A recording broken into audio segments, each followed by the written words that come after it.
నమస్కారం డాక్టర్ ప్రదీప్ జోషి గారు. శ్రీమాత్రే. యక్షుడి ప్రశ్నలు మనం ఒక సిరీస్ లాగా చేస్తున్నామండి. సో మీకు ఎవరికన్నా అంటే ఈ సిరీస్కి సంబంధించి అన్నీ కావాలి అనుకుంటే మేము ప్లేలిస్ట్లో కూడా పెడతాము. అండ్ దాంతోపాటు కింద డిస్క్రిప్షన్లో లింక్ ఇస్తాము. ఒక్కొక్క ప్రశ్నకు సంబంధించినటువంటి వీడియోని మేము రిలీజ్ చేయడం జరుగుతుంది. సో మొత్తం 72 ఉన్నాయన్నమాట. ఆల్రెడీ ఒక ప్రశ్నకు సంబంధించినటువంటి వీడియో అయిపోయింది. అందులో ప్రత్యేకించి ఆ వీడియోకి సంబంధించినటువంటి లింక్ డిస్క్రిప్షన్లో పెడతాము. సో మీరు కావాలంటే వీడియో చూడొచ్చు. అది ఈరోజు నేను డాక్టర్ ప్రదీప్ జోషి గారిని అడిగి సో రెండో ప్రశ్న, సూర్యుని చుట్టూ తిరుగువారెవరు? సో ఇది సెకండ్ క్వశ్చన్. ప్రదీప్ జోషి గారు దీనికి ఏం చెప్తారనేది వారి మాటలోనే అడిగి తెలుసుకుందాం. సార్ చెప్పండి సార్, యక్షుడి రెండవ ప్రశ్న, సూర్యుని చుట్టూ తిరుగువారెవరు? శ్రీ గురుభ్యో నమః. శ్రీమాత్రే. నాకు నువ్వే యక్షుడివి.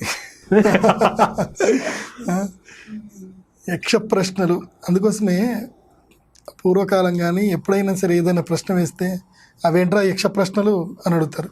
యాక్చువల్లీ యక్ష ప్రశ్నలు అంటారు, రాను రాను అది యచ్చ అని అయిపోయింది. కానీ యక్ష ప్రశ్నలు అంటే సమాధానం చెప్పలేనటువంటి ప్రశ్నల్ని యక్ష ప్రశ్నలు అంటారు.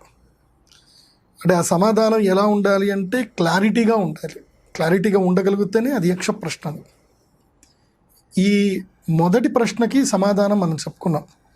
సూర్యుడిని ఉదయింపచేస్తుంది ఎవరు అని మనం తెలుసుకున్నాం, బ్రహ్మ అని. కేవలం ఒక వన్ వర్డ్ ఆన్సర్ అయితే కాదు. ఇవాళ మనం యక్ష ప్రశ్నలు తెలుసుకోవాల్సింది ఏంటంటే కనుక ఆ వన్ వర్డ్ ఆన్సర్ వెనుక ఉన్నటువంటి యొక్క ఆంతర్యం ఏమిటి, అందులో ఉన్నటువంటి పరిపూర్ణత ఏమిటి, అది మనం తెలుసుకోవాలి. ఎందుకోసమంటే సూక్ష్మంలో మోక్షం ఉంటుంది సనాతన ధర్మంలో. ఎక్కడైనా ధర్మతత్వ వివేచన తెలుసుకోవాలి అని అంటే చక్కగా కూర్చొని ఆ ధర్మానికి సంబంధించిన విశ్లేషణ బాగా తెలుసుకోవాలి. ప్రస్థానత్రయాలని 3 ఉంటాయి. అందులోపల బ్రహ్మసూత్ర భాష్యం అని ఉంటుంది. బ్రహ్మసూత్రాలు మొట్టమొదటి బ్రహ్మసూత్రం ఏంటంటే ఓం ఓం అథాతో బ్రహ్మ జిజ్ఞాస ఓం అని అనేస్తారు. దీనికి దాదాపు 20 పేజీల వ్యాఖ్యానం ఉంటుంది.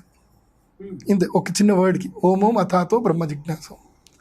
పతంజలి యోగ సూత్రాలు కూడా ఉంటాయి. 100 చిల్లర, ఒక 160 చిల్లర ఉంటాయి. 193 పతంజలి యోగ సూత్రాలు ఉంటాయి. అందులో మొట్టమొదటిది అథ యోగానుశాసనం అని ఉంటుంది. దీనికి 10 పేజీల వ్యాఖ్యానం ఉంటుంది. అది సనాతన ధర్మం. అంటే పూర్వశాస్త్రీయ విజ్ఞానం ఎంత గొప్పది అని అంటే ఒక మాటలోనే పూర్తిగా వచ్చేస్తుంది అన్నమాట.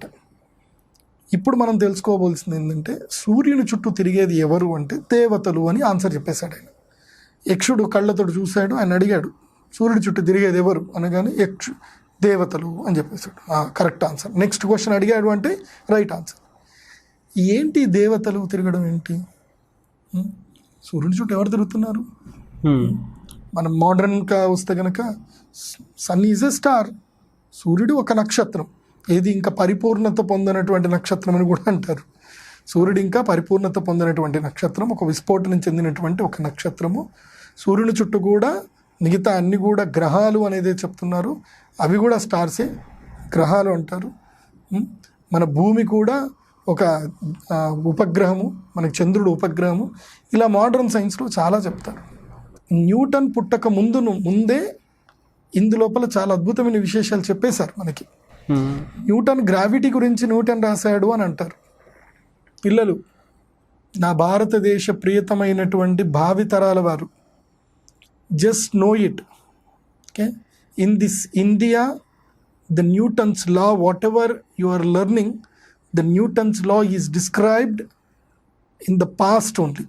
Whatever the Christ before Christ, not before Christ, there are thousands of years in this India described in Surya Siddhanta and Leelavati. There are many granthas are there in ancient epics and ancient texture.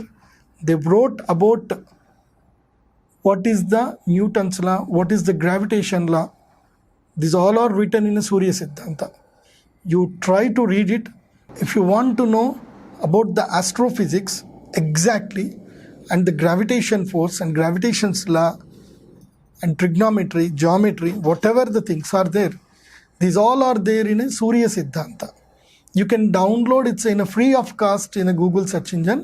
You can type Surya Siddhanta PDF in English. You can get in a free of cost. Try to learn this Surya Siddhanta.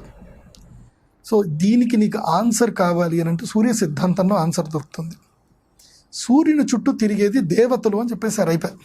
What దేవతలు అనేసరికి మనకి పాత సినిమాలు వచ్చేస్తాయి. ఇంకా మహాభారతము, తర్వాత ఎన్టీఆర్ గారు acting చేసిన సినిమాలు, అందులోపల అహల్య ఎక్కడికి వెళ్తున్నావు అని ఇంద్రుడు అడగడు, గౌతముడు అడుగుతాడు. అహల్యక మన త్రివిక్రమ్ గారు మంచి కామెడీ చేశారు దాన్ని.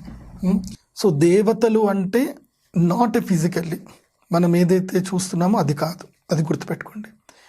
ఇక్కడ మనకి ధర్మరాజు చెప్తుంది ఏంటంటే అటామిక్ పవర్ గురించి చెప్పాడు, న్యూటన్స్ లా గురించి చెప్పాడు, గ్రహాలు సూర్యుని చుట్టూ తిరుగుతూ ఉంటాయి, సూర్యునికి అయస్కాంత శక్తి ఉంది అని చెప్పి, గ్రావిటేషన్ ఫోర్స్ ఉంది అని చెప్పి, ఆ గ్రావిటేషన్ ఫోర్స్ ద్వారానే ప్లానెట్స్ అన్నీ కూడా తిరుగుతున్నాయి అని చెప్పి మనకి ధర్మరాజు ఇక్కడ పర్ఫెక్ట్ విశ్లేషణ ఇచ్చాడు. ఇక్కడ అంటే సూర్యుని చుట్టూ తిరుగుతున్నది ఎవరు అని అన్నప్పుడు మీరు అటామ్ గురించి మీరు గూగుల్లో సెర్చ్ చేయండి. అటామ్స్ అన్నప్పుడు ఏంటి? అటామ్ అనేది ఒక మాలిక్యూల్, ఒక అత్యంత సూక్ష్మాతి సూక్ష్మమైనటువంటి ఒక మాలిక్యూల్. దాని చుట్టూ న్యూట్రాన్స్, ప్రోటాన్స్ అవి తిరుగుతూ ఉంటాయి. అవి ఎక్కడ ఉంటాయి అని అంటే సర్వత్రా పరివ్యాప్తం చేసే ఉంటాయి. అవి అనుక్షణం తిరుగుతూనే ఉంటాయి. ఇప్పుడు ఎట్లాగైతే గట్టిగా అటామ్స్ చుట్టూ వేరే డిఫరెంట్గా తిరుగుతుంటాయో, ఇదంతా కూడా ఆల్కెమిస్ట్రీకి సంబంధించిన సబ్జెక్ట్ అని చెప్పవచ్చు. ఇందులోపలనే దీనికి సంబంధించిన దాంట్లో మనకి గ్రావిటేషన్ ఫోర్స్ గురించి వస్తుంది. సో వీటన్నిటిలో ధర్మరాజు చెప్పిన సమాధానంలో మనం అర్థం చేసుకోవాల్సింది ఏంటంటే, సూర్యుని చుట్టూ దేవతలు సంచరిస్తున్నారు అంటే there is a ultimate power in this universal, that is a sun. అందుకోసమే ఈ యొక్క యక్ష ప్రశ్నలో మొట్టమొదటి 4 ప్రశ్నలు సూర్యుడి బేస్ మీదనే వస్తాయి. అవును. మొట్టమొదటిగా సూర్యుడు ఉదయింపచేస్తుంది ఎవరు, సృష్టి, స్థితి, లయము, ఈ 3 ప్రశ్నలు వస్తాయి. సూర్యుడిని ఉదయింపజేస్తుంది ఎవరు, సూర్యుడి చుట్టూ తిరిగేది ఎవరు, సూర్యుడిని నడిపిస్తున్నది ఎవరు, సూర్యుడిని అస్తమింపజేస్తుంది ఎవరు, ఈ 4 క్వశ్చన్లు వస్తాయి. ఈ 4 క్వశ్చన్ని కనుక నువ్వు కరెక్ట్గా అబ్జర్వ్ చేసుకోగలిగితే నువ్వు నీ జీవితంలో సక్సెస్ఫుల్గా నువ్వు రన్ కాగలుగుతావు. ఓకే, సో సూర్యుని చుట్టూ దేవతలు తిరుగుతారు అని అన్నారు. ఇప్పుడు సూర్యుడు అనే ఒక సబ్జెక్ట్ని నీకు ఒక అన్వయం చేసుకో. నీ యొక్క ఆత్మశక్తి ఏదైతుందో, నీ ఆత్మ చైతన్య శక్తి, జ్ఞానశక్తి ఏదైతుందో, దీన్ని సూర్యుడి కింద నువ్వు అన్వయం చేసుకో. నీ చుట్టూ ఎవరు తిరుగుతారు? శక్తులు నిన్ను తిరుగుతూ ఉంటాయి. నిన్ను ఎప్పుడు కూడా శక్తులు ఆవహించడానికి ప్రయత్నం చేస్తూ ఉంటాయి. అవి దుష్ట శక్తులు కావచ్చు, లేకపోతే సత్శక్తులు కావచ్చు. సో ఈ 4 ప్రశ్నల్లో మొట్టమొదటి ప్రశ్న సూర్యోదయానికైతే, మధ్యాహ్నానికి ఈ ప్రశ్న నడుస్తుంది. అంటే మధ్య సూర్యుడికి ఈ ప్రశ్న నడుస్తుంది. సూర్యుని చుట్టూ తిరుగుతున్నది ఎవరు? దేవతలు. సో ఇక్కడ మనం అర్థం చేసుకోవాల్సింది ఏంటంటే కనుక, నువ్వు ఒక ఆత్మ చైతన్య శక్తిగా ఉన్నప్పుడు నీ లోపల ప్రచోదన శక్తి ఇస్తున్నది బ్రహ్మ. సో బ్రహ్మ జ్ఞానం కోసం నువ్వు ప్రయత్నం చేస్తున్నావు. సో జ్ఞానం కోసం నువ్వు ప్రయత్నిస్తుండగా నీకు కొన్ని దివ్యమైనటువంటి శక్తులు నిన్ను వరిస్తాయి. సో ఆ శక్తులను నువ్వు ఎలా వరింప చేసుకోవాలి అని అంటే, మధ్య సూర్యుని యొక్క తపస్సు వలన మీరు సంపాదించుకోవచ్చు. వాస్తవంగా పూర్వకాలంలో చాలామందికి తెలియని ఒక అద్భుతమైన విషయం నేను ఇప్పుడు చెప్తున్నాను, వినండి. జ్యోతిష్ శాస్త్రములో అద్భుతమైన లగ్నాలు 3 ఉంటాయి. సూర్యోదయ లగ్నము, ఖమధ్య సూర్య లగ్నము, సూర్యాస్తమ లగ్నం. ఇందులోపల మధ్యస్థ సూర్య లగ్నం అనేది ఒకటి ఉంటుంది. దీన్నే అభిజిత్ లగ్న పుష్కరాంశ సుముహూర్తము అని కూడా అంటారు. ఆ రోజు అమావాస్య కానీ, ఆ రోజు విష్కంభకరణం కానీ, ఆ రోజు నాగవకరణం కానీ, ఎలాంటి యోగం ఉన్నా సరే ఓకే, నువ్వు వితౌట్ ఎనీ డౌట్ పెట్టుకోకుండా నువ్వు ఏదైనా సరే పని చెయ్యాలనుకున్నప్పుడు ఎగ్జాక్ట్గా సూర్యుడు మధ్యలో వచ్చినప్పుడు ఒక 5 నిమిషాల పాటు మాత్రమే ఖమధ్య సూర్యుడు యొక్క సమయం ఏమింటే కనుక 5 నిమిషాల సమయం ఉంటుంది.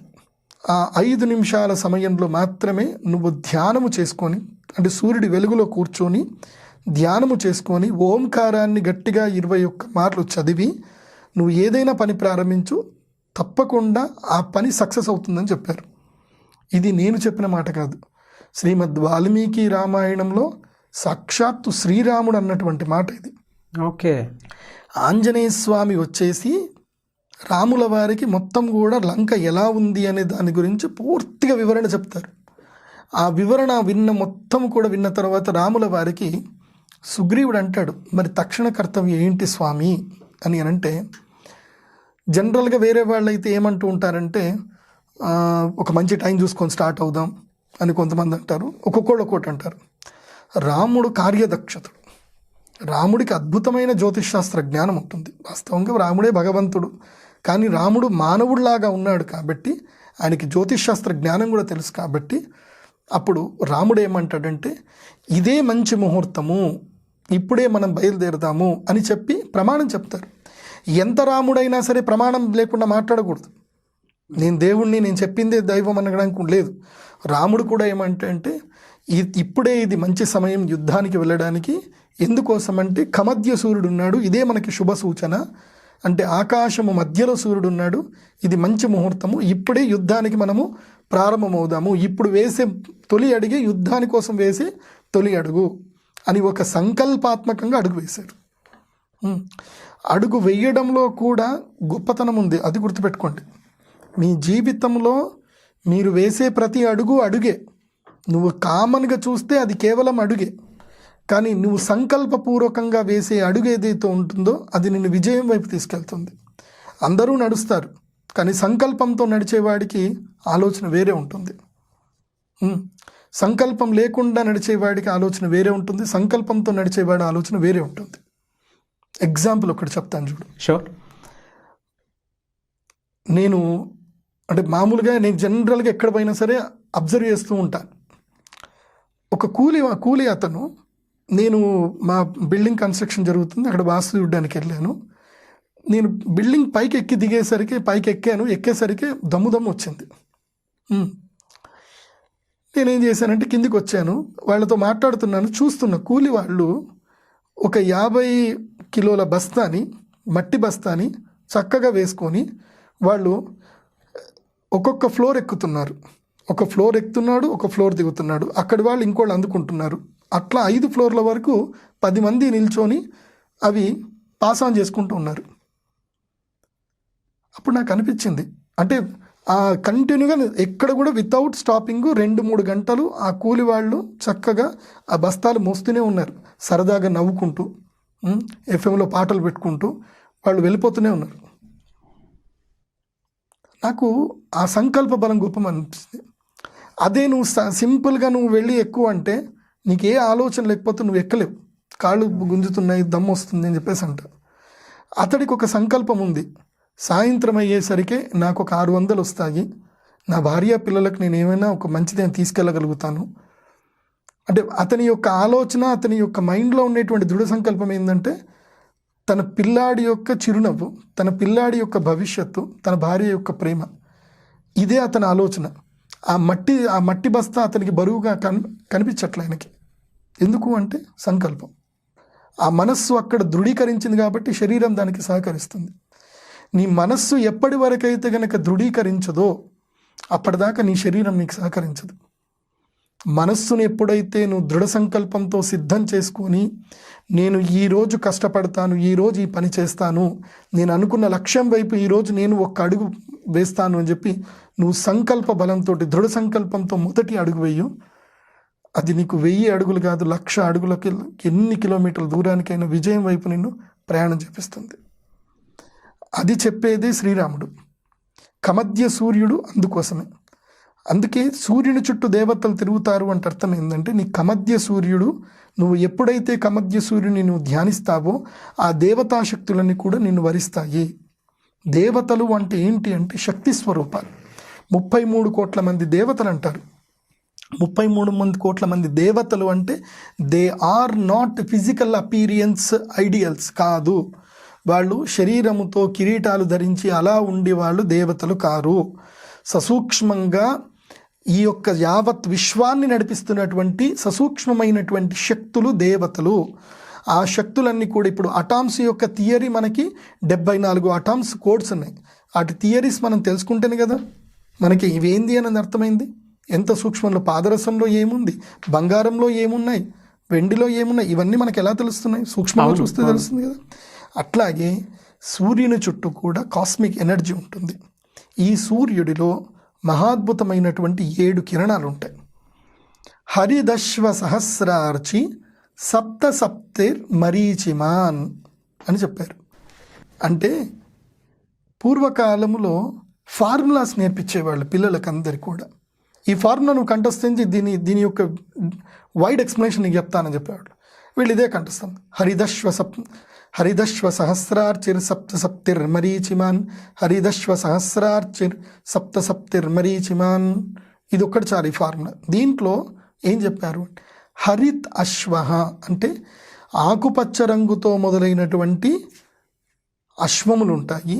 అవి ఎన్ని అంటే సప్త సప్తి మరీచిమాన్, 7 గుర్రాలు ఉంటాయి. 7 ఆ గుర్రాలకు సంబంధించి సప్తి అంటే 7 రకాల వర్ణాలు ఉంటాయి అని చెప్పి, మరీచిమాన్ అంటే సూర్యుడి యొక్క పేరు. 7 కిరణాలు ఉంటాయట సూర్యుడిలో. ఆ 7 కిరణాలు నీ శరీరంలో ఉండేటువంటి సప్త ధాతువులకు సూచనలు. సూర్యుడి యొక్క కిరణాలు 7, మనిషి శరీరంలో ఉండేటువంటి ధాతువులు 7. ద మెయిన్ ఎలిమెంట్స్ ఏంటి అంటే రస, రక్త, మజ్జ, మాంస, అస్థి, మేధ, శుక్ర. రసము అన్నం తిన్న తర్వాత మొట్టమొదటిది ఏదైతుందో అది రసము, గ్లూకోజ్. రసము రక్తంగా మారుతుంది. ఆ రక్తము మాంసం కిందికి మారుతుంది. మాంసం తర్వాత ఏం జరుగుతుంది? బోన్ మ్యారోస్లో ఉండేటువంటి గుజ్జుగా మజ్జగా తయారవుతుంది. ఆ మజ్జ అస్థి కిందికి తయారవుతుంది. అస్థి అంటే ఏంటి? బోన్ డెన్సిటీ, అస్థి. ఆ వాటి నుంచి వచ్చేటువంటిది మేధ, ఆ మేధ నుంచి వచ్చేటువంటిది శుక్రం.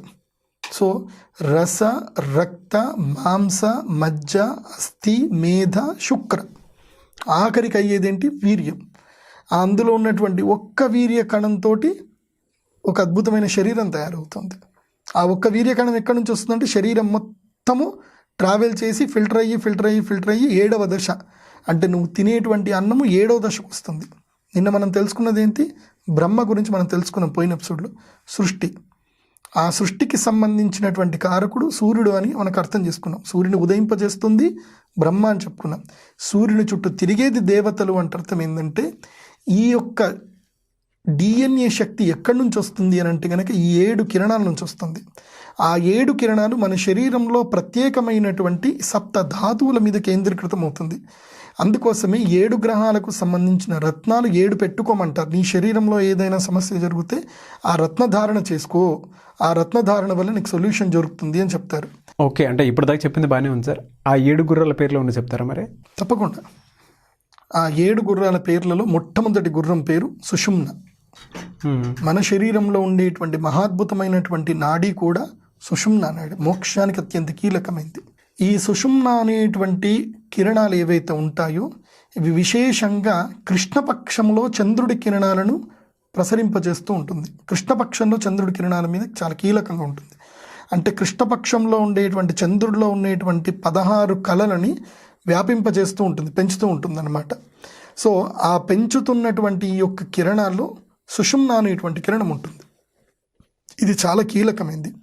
ఇది శరీరంలో నిస్తేజంగా ఉండేటువంటి యొక్క కృష్ణ శక్తిని, ఇది మనకి అద్భుతమైన శక్తిని ఇస్తుంది. ప్రతి మనిషిలో కూడా కృష్ణ శక్తి అనేది ఒకటి ఉంటుంది. దట్ ఈస్ కాల్డ్ స్పేస్, నాడీ చోదన శక్తి అంటారు. అదే సుషుమ్న నాడి. ఆ సుషుమ్న అనేటువంటి యొక్క కిరణాలు మన కంటికి కనపడవు. చంద్రుని పైన కిరణాలు పడడం వలనే చంద్రుడు మనకి ప్రకాశంగా కనిపిస్తున్నాడు. కానీ ఎక్కడైతే కిరణాలు పడుతున్నాయో అక్కడనే కనిపిస్తున్నాడు, కానీ ఇంకొక చోట కనిపించట్లేదు. కనిపించట్లేదు అంటే అక్కడ కిరణాలు పడట్లేదా అని అంటే కాదు, అక్కడ కూడా సుషుమ్న అనేటువంటి కిరణాలు పడుతున్నాయి అని అర్థం. సింపుల్ చెప్పాలి అని అంటే నువ్వు నడుస్తున్నావు, వెలుగులో నువ్వు నడుస్తున్నావంటే అదే వెలుగులో నీ నీడ కూడా నడుస్తూ ఉంటుంది.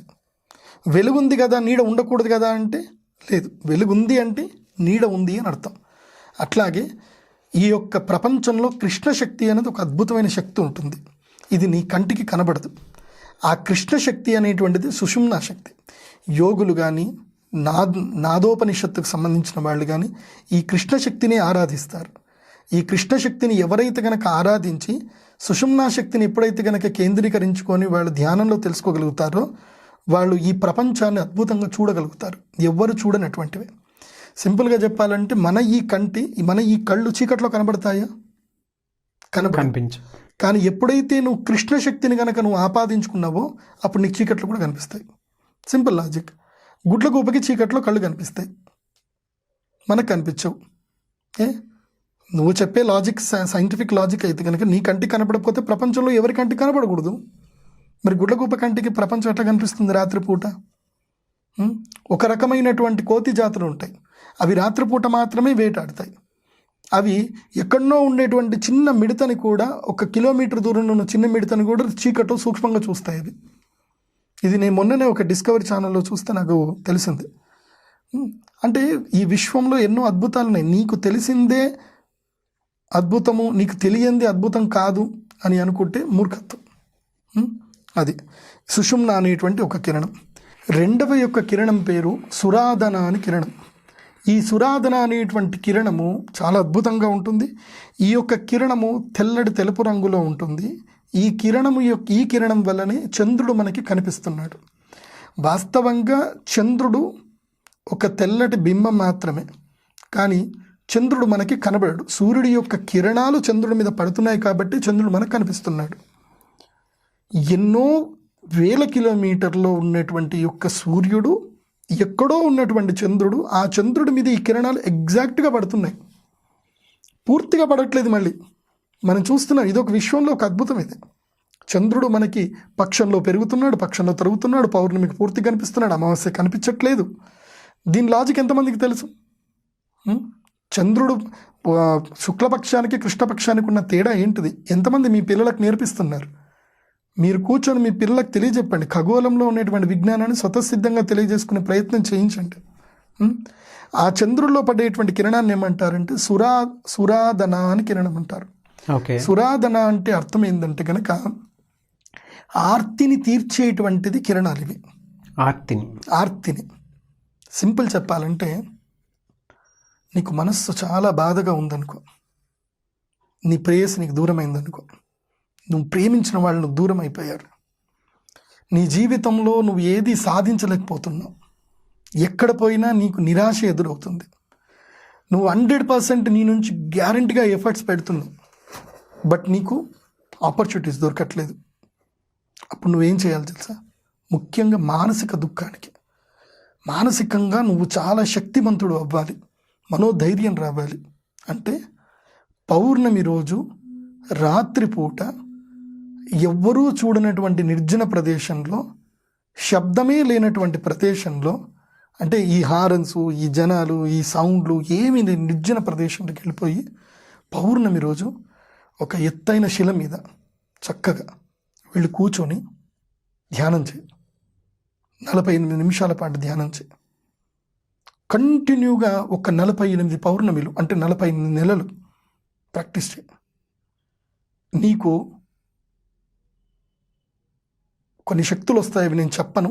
కాకపోతే సింపుల్ చెప్పాలంటే, నువ్వు ఎవరు తలుచుకుంటే వాళ్ళ కళ్ళలోకి వెళ్తావు, నిన్ను ఎవరు తలుచుకుంటారో వాళ్ళ కళ్ళలోకి నువ్వు వెళ్తావు, వాళ్ళ ప్రాబ్లమ్స్కి నువ్వు సొల్యూషన్ కూడా ఇస్తావు.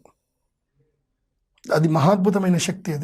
అది సురాధన అనేటువంటి కిరణాలను మనము కాంటంప్లేట్ చేయటం వల్ల మాత్రమే జరుగుతుంది. ఈ సురాధన సుషుమ్నాలు కలిసేది కేవలము పౌర్ణమి రోజు మధ్య గడియల్లో, అంటే 11 గంటల నుంచి 1 గంటల నడుమ. అది కరెక్ట్గా లెక్క కట్టుకోవాలి. పౌర్ణమి మధ్య గడియలు లెక్క కట్టుకోవాలి, లేకపోతే దొరకదు. అది ఆ మధ్య గడియల్లో లెక్క కట్టి చంద్రుడి వైపు, నీకు ఏ పూజా సామాగ్రి ఏమీ అక్కర్లేదు, హాయిగా కూర్చొని ధ్యానం చేయాలి. నేను దాదాపు 3 సంవత్సరాలు చేశాను. 3 సంవత్సరాలు నేను రాష్ట్రీయ సంస్కృత విద్యాపీఠంలో చదివేటప్పుడు పౌర్ణమి వచ్చిందంటే వెళ్ళిపోవడము, అక్కడికి వెళ్ళిపోయి ధ్యానం చేసుకుని రావడం. ఆకాశగంగ దగ్గర పోయి చేశాను. చాలా కష్టపడ్డాం పౌర్ణమి వచ్చిందని. అంటే అది నిజంగా ఎంతో అద్భుతం. అది ప్రవహించే నీటి పక్కన ఉండి నువ్వు చేసావనుకో ఇంకా నీకు చేతన శక్తి, చోదనాత్మక శక్తి కూడా వస్తుంది. ఇవి నువ్వు ఎవరికి చెప్పాల్సిన అవసరం లేదు. ఒక్కొక్క వృక్షం కింద ఒక్కొక్క రకమైన శక్తి వస్తుంది. అది కూడా చెప్తారు. ఉదన్వసు అనేటువంటి ఒక కిరణం ఉంటుంది. ఈ ఉదన్వసు అనేటువంటి కిరణాలు ఎంత అద్భుతంగా ఉంటాయంటే ఇవి కుజునితో కలిసి వచ్చేటువంటి కిరణాలు.